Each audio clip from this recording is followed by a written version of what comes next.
CPR ఎలా చేయాలి? So ఈ వీడియో లైఫ్ సేవింగ్ వీడియో అండి. దయచేసి మీరు అందరికీ షేర్ చేయండి. వాట్సాప్ స్టేటస్ పెట్టుకోండి. అండ్ ఎవరో ఒకళ్ళ ప్రాణాలను కాపాడుతుందండి ఈ వీడియో. అది మీరే అవ్వచ్చు.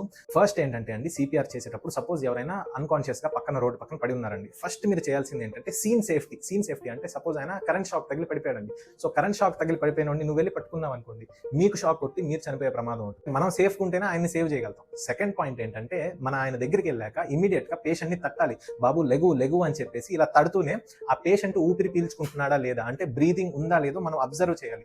వీలైతే కనుక మనం పల్స్ చూడాలి పేషెంట్ కి. ఇలా మెడ పక్కన ఇక్కడ కెరోటిడ్ పల్స్ అని ఉంటుంది అనమాట. సో ఆ కెరోటిడ్ పల్స్ అయినా చూడాలి. సో బ్రీదింగ్ లేకపోయినా సరే, ఒకవేళ పల్స్ లేకపోయినా సరే ఇమీడియట్ గా మనం సిపిఆర్ చేయాలన్నమాట. వెరీ ఇంపార్టెంట్ పాయింట్ అండి. పేషెంట్ కళ్ళు తెరిచి ఉండి రెప్పలాడిస్తూ ఉండే అతని మీద సిపిఆర్ చేయకూడదు. సో చాలా మంది వీడియోస్ చూస్తూ ఉంటాను. సో పేషెంట్ కాన్షియస్ గా ఉన్న పేషెంట్స్ మీద సిపిఆర్ చేస్తూ ఉంటారు. అది కరెక్ట్ పద్ధతి కాదండి.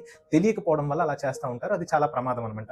పేషెంట్ అన్కాన్షియస్ గా ఉండాలి, ఎగసాస్ వస్తూ ఉండాలి. సో ఎగోనల్ బ్రీదింగ్ అంటారు. సో అట్లాంటి వాళ్ళ మీద అయినా సిపిఆర్ చేయొచ్చు. లేకపోతే పూర్తిగా బ్రీదింగ్ ఆగిపోయి పల్స్ ఆగిపోయిన వాళ్ళ మీద సిపిఆర్ చేయొచ్చు. ఓకేనా? సో థర్డ్ పాయింట్ ఏంటంటే అండి, సిపిఆర్ చేసేటప్పుడు ఎన్ని కంప్రెషన్స్ ఇవ్వాలి? సో నిమిషానికి 100 నుంచి 120 కంప్రెషన్స్ ఇవ్వాలి. సో 100 to 120 కంప్రెషన్స్ ఇస్తూ ఉండాలి. ఎంత లోతుగా కంప్రెస్ చేయాలి? At least 5 centimetres. సో చాలా మంది సిపిఆర్ అనేది పైన చేస్తూ ఉంటారు. సో పైన చేస్తూ ఉంటే సిపిఆర్ అనేది ఉపయోగపడుతుంది. అసలు సిపిఆర్ ఎందుకు చేస్తాము? సో మనం చెస్ట్ కంప్రెషన్ చేసినప్పుడు గుండె అనేది ఆర్టిఫిషియల్ గా మనకి బ్రెయిన్ కి బ్లడ్ సప్లై అయ్యేటట్టుగా చేస్తాం అనమాట. సో గుండె ఆగిపోయినప్పుడు బ్రెయిన్ కి ఆక్సిజన్ అందక బ్రెయిన్ డెడ్ అయిపోతారు. సో పేషెంట్ బ్రెయిన్ డెడ్ అవ్వకుండా ఉండడం కోసం మనం సిపిఆర్ చేస్తాం. పైన చేసామనుకోండి, ఆ బ్లడ్ అనేది బ్రెయిన్ దాకా వెళ్ళదు. సో సిపిఆర్ చేసినా ఉపయోగం ఉండదు. సో సిపిఆర్ చేసేటప్పుడు కొంతమంది బిగినర్స్ సిపిఆర్ చేసేటప్పుడు ఈ ఛాతి మీద ఉండే రిబ్ కేజ్ అనేది బోన్స్ బ్రేక్ అవ్వచ్చు. సో ఇలా ప్రెస్ చేయగానే కరకరకరకరని సౌండ్ వస్తుంది అనమాట కొన్నిసార్లు. అంటే బోన్స్ బ్రేక్ అయినట్టు. బ్రేక్ అయినా పర్వాలేదు. ఒకవేళ కనుక జెన్యూన్ గా చచ్చిపోయే మనిషిని మీరు కాపాడాలనుకుంటే కనుక రిబ్ కేజ్ ఫ్రాక్చర్ అయితే పెద్ద నష్టమే లేదు. తర్వాత మళ్ళీ అవి హీల్ అయిపోతాయి. ఫిఫ్త్ పాయింట్, ఎక్కడ కంప్రెషన్ చేయాలి? సో మనకి ఇక్కడ స్టెర్నమ్ అనే ఒక బోన్ ఉంటుంది.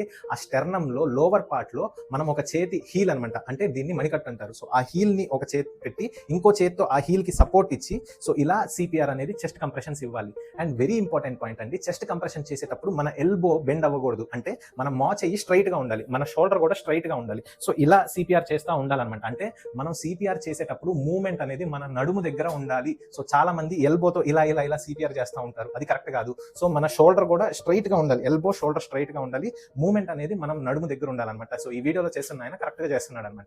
ఇంకొక ఇంపార్టెంట్ పాయింట్ అండి, పేషెంట్ ని చైర్ లో కూర్చోబెట్టి సిపిఆర్ చేస్తే ఉపయోగం ఉండదు. సిపిఆర్ చేసేటప్పుడు ఎప్పుడు పేషెంట్ ఫ్లాట్ సర్ఫేస్ మీద ఉండాలి.